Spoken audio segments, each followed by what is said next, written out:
Does that put extra pressure on you guys?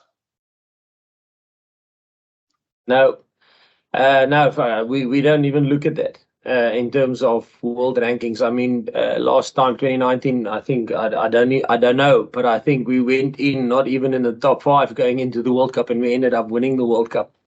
And that's probably the main thing about tonight. You know, it was good. It's good to build momentum. Obviously, after the test match we had against New Zealand, we had to adjust a couple of our things, and we made some plans. The players come with some good suggestions, and the management and coaches came with some suggestions, and we find some solutions. Some of them worked, some of them didn't work, but we didn't get 1 point in the World Cup for tonight, and that's the thing. I think New Zealand will feel the same. You know, I mean, it was what it was. It was an opportunity to prepare us to go into the World Cup, and that's it. Because I don't see a hand from Kaniso. Nathan, you can ask. I'm assuming it is in Xhosa. Yes, it is, Zina. Thank you very much. Kokeli, manithala man. Coach nje ngesixhosa bhuti babe unjani umdlalo wanamhlanje nje kapalala? Bulela bhuti wami, no umdlalo acinga yonke lento besifuna uyenza namhlanje sisifumene impendulo ezininzi ki-plan besinazo kodwa echila umqeqeshi wethu amathuba amaninzi siwayekile phaa ebaleni, and xa sifika kwindebe yehlabathi if asokwazi uthatha la mathuba I don't think izakwenzeka ngolu hlobo enze ngayo namhlanje. Kodwa indlela esilwe ngayo, indlela esiteklishe ngayo, idiscipline yethu kula first half ibintle kakhulu, so zininzi into zozithatha, but as ucoach echilo ayithathi into kwi-World Cup lento. Siyavuya siwinile, but umsebenzi uyaqala kulo veki zayo, and yeah. Steven? Baie dankie Zee, veels geluk manne. Dankie. Dankie Steven. Jacques net, die eerstens, hoe voel het om 'n rekord in die All Blacks te stel, 'n Suid-Afrikaanse Springbok rekord? En dan net, is die 7-1 'n moontlike pad vorentoe, of was dit net as gevolg van 'n besering aan Willie? Okay, ek sal begin met die 7-1. Ja, weet jy, nee, dit was 'n ongelukkige ding wat gebeur het. En ons het gevoel ons wil nie vir Willie risk in hierdie wedstryd nie.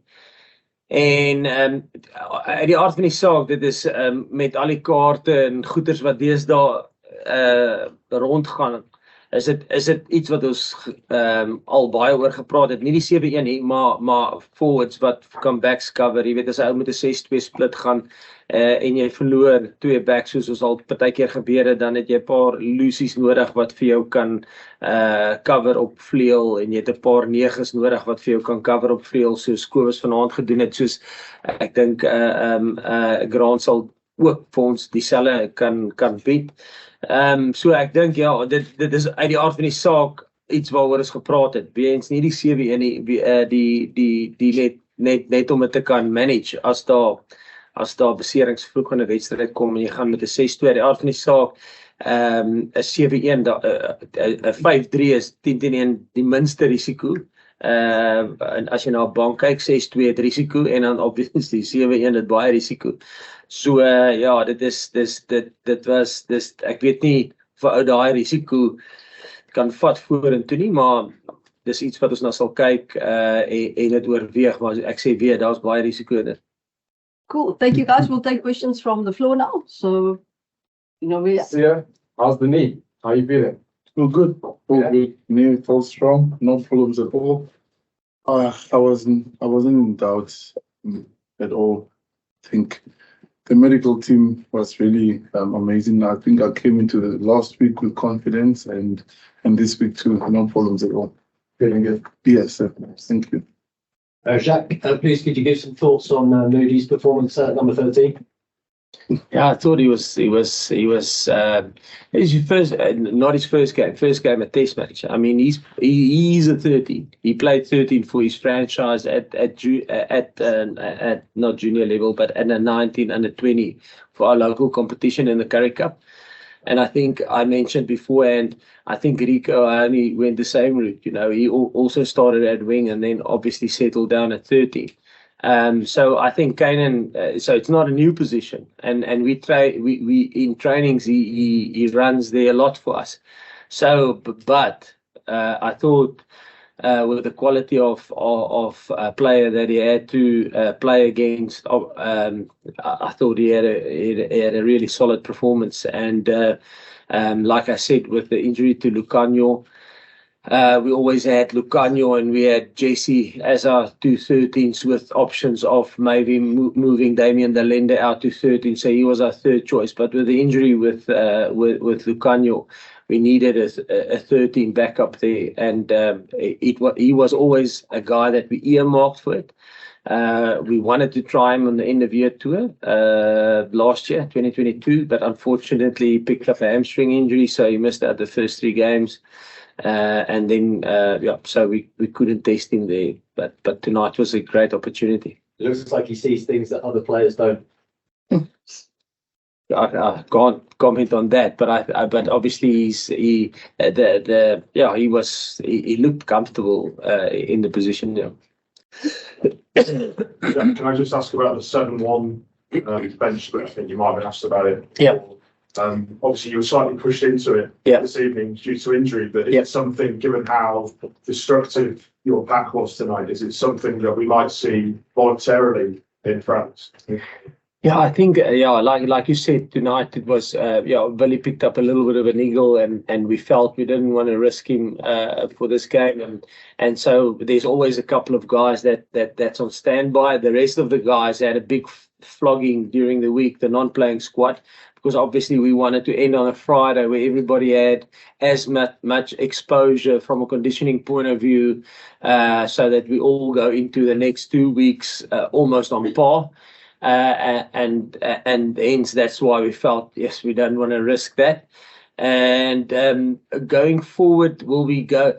I think the least risk in terms of a bench covering multiple options is probably a 5-3. I think it's fair to say that the majority will know that's the least risk, and you cover the most positions in that. 6-2 is more risk, like we've seen before, and then obviously a 7-1 is a big risk. I mean, we were fortunate tonight that we didn't get any backline injuries, but I mean, it is something that we not the 7-1. Something that if we go with a 6-2, there is certain forwards that have fulfilled certain roles in backline play, because obviously you can go there. I think France is the same. When we played against them down in Marseille, Waki played wing. Am I right? No, Makulu. Where he went to wing. Who's a forward. So I think we've trained that scenarios with all the cards and the yellow cards that goes around. So it is something that we have dabbed into, but I mean not the 7-1, the make players being able to fulfill multiple positions. Jacques, it's been quite topsy-turvy in terms of the results of the Rugby Championship leading up to this. Pretty much the question I asked Posy was, what do you learn from today? And how do you differentiate when you're playing against those top 2 or 3 sides in the world? There's so little to choose between them. And it's almost form on the night that really defines who wins and loses now. It's so close.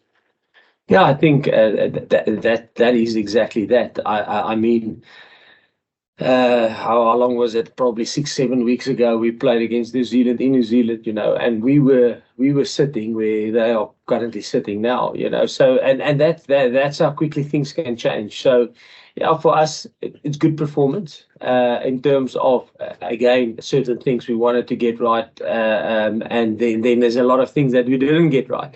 I thought we had a lot of opportunities in the first 20 minutes. I think in the whole game, I think there was about 8 opportunities where we got held up twice. And I think going into the World Cup, I said it last week as well, going into World Cup, you only because there's so much pressure in the World Cup, you get 4 or 5 opportunities and you have to capitalize on them, or the majority of them. So that's something that we will definitely work on and try and fix in the next 2 weeks before we play Scotland. But yeah, I think tonight it's the same for us when we had that loss against New Zealand. I mean, you just have to keep in the reality, and the reality is tonight we're happy. But we also said, I mean, there's 5 players who's been with us and who has given everything, who's not in the squad, who's going back to their club. So they would give everything to be in the 33. So the guys who's in the 33, they must cherish that and know that there's guys that is as good that can take their place. I want you very quickly, Steve, the neutral venue. How did you enjoy it? Would you like to see the experiment repeated again? Yeah, I thought it was amazing. To see the amount of South Africans on the way to the stadium was honestly special. And I think Jacques told to us, and also before the game, like whenever we need South African people to come for us, and they were there today. And I think, everybody enjoyed it, hopefully, and that's why I said in the week, there's no ways we can hold back in front of 82,000 people. The people in the UK don't get to see the Springboks and the All Blacks play against each other, so we had to give it everything today. And I think in future, if something like this can happen, I think it will be amazing. Maybe have more than one game on the day. I think you can see the excitement of the people who want to see the Southern Hemisphere side from here. So I really enjoyed it.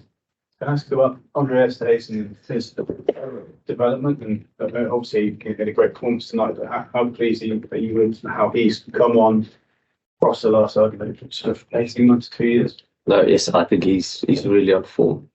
He was very good tonight. And listen, he's been good.